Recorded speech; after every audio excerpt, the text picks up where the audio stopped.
Jimmy G buckets. The G stands for gets. 41 points. 41 points. Jimmy's playing at a different level, bro. This is some next level stuff. For a guy to be playing like this, man, it's insane. Jimmy Butler's been the best player in the playoffs. This is not a debate. Now, I'm not going to say it's not a debate because Luka has been fantastic. But Luka's not doing what Jimmy's doing on both ends of the court.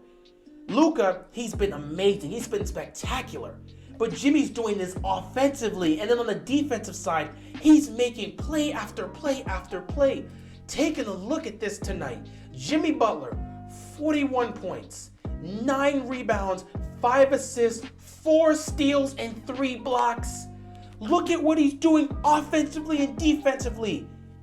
The efficiency in which he's shooting from the field. We know he's not a three-point shooter. He took 2 threes. He's 0 of 2. But 12 of 19 from the field. And yes, he did have 18 free throws. But when you look at the game and you go back and see how aggressive and physical he was, you would understand those were fouls. It's not like he was sitting at the three-point line and trying to bait people into getting fouls. He was driving. He was being aggressive. He was being physical. And he was driving to the basket.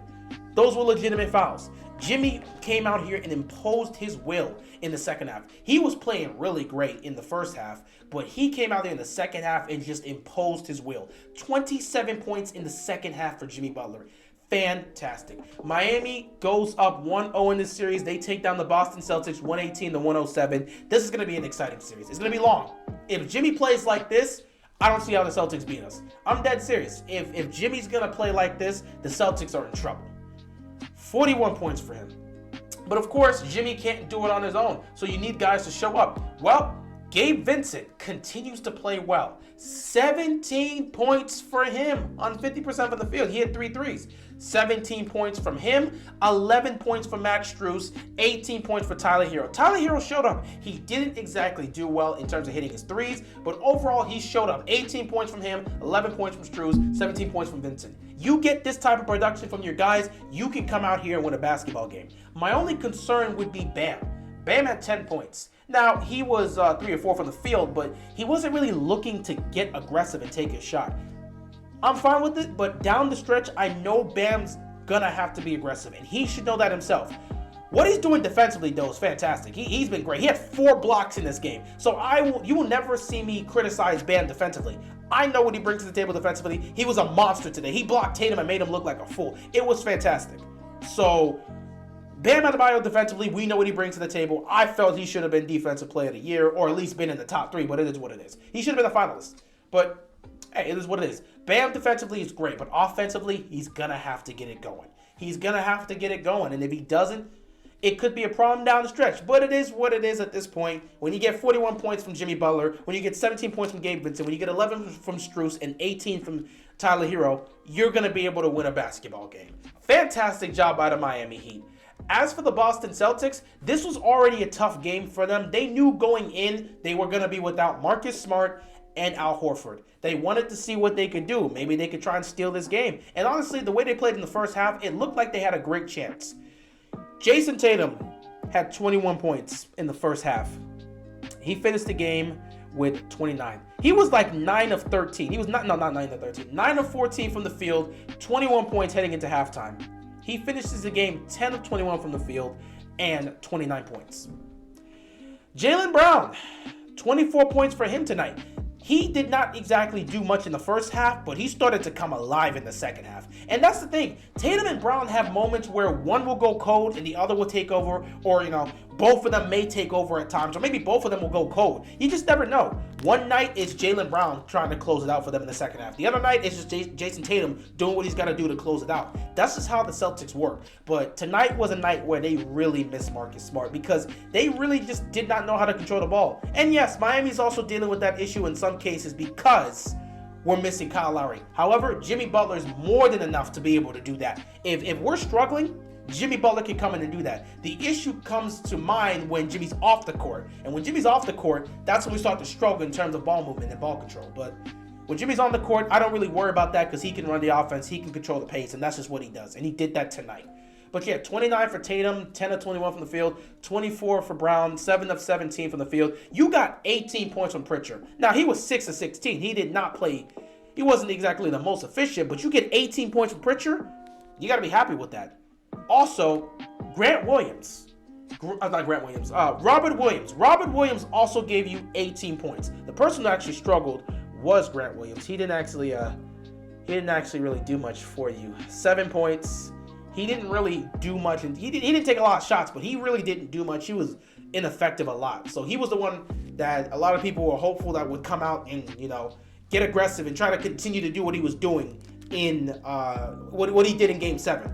I actually thought the shots that Pritchard was putting up, I thought Grant Williams should have been putting it up. But Pritchard was making plays early on, so you can't be mad. First half, he was really on it. It was the second half where Miami's defense took it to another notch where he started to really struggle.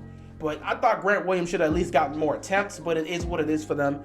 Robert Williams in the first half was just dominating. Absolutely dominating. Second half, Miami found a way to deal with him, and he was still able to make some plays here or make some shots here and there, but overall he just kind of disappeared down the stretch. When you look at it, Boston completely lost themselves in the second half. Looking at the game, the first half, Boston was doing everything.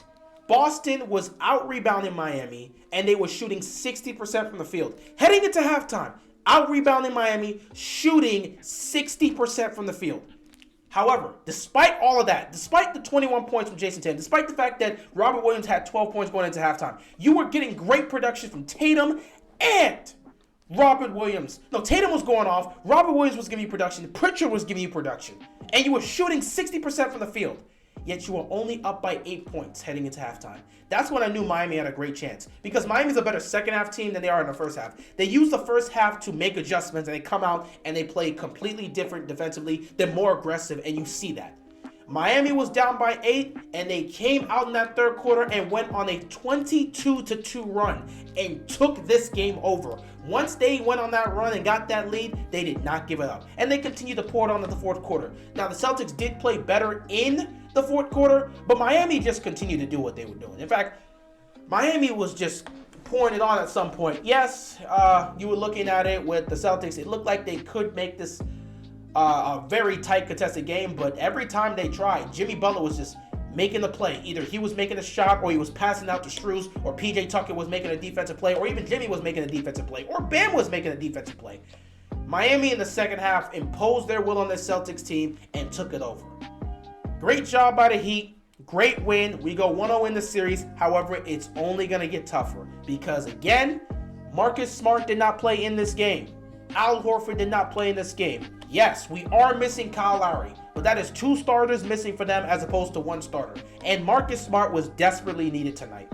So we'll see how they perform in Game 2. I'm not saying with Marcus Smart they win this game. I still think Miami's going to win Game 1. I don't think Miami's the type. Miami's been so great at home. I'm just not sure if the Celtics are going to beat them here. Maybe they get 1. We'll see. But I'm not sure if the Celtics can beat Miami at home with the way the Heat have looked. They played so much better at home as opposed to on the road. So we'll see. We'll see. But missing Smart and missing Horford definitely did hurt them in this game. And, Tatum disappeared down the stretch. Brown started to emerge, but it wasn't enough. Pritchard just started to disappear. Robert Williams started to disappear, and they just couldn't get production in that third quarter. And Miami just continued to torment them defensively. And that was a difference maker. But with that being said, we will see what happens in Game 2. By then, you will be getting back Marcus Smart. You will be getting back Al Horford. And we'll see if the Celtics can respond and tie this series heading back to Boston for a Game 3. Game 2 will be on Thursday. Should be fantastic. Can't wait to see how that goes. With that being said, that is all I've got, and I'm out of here, man. Peace!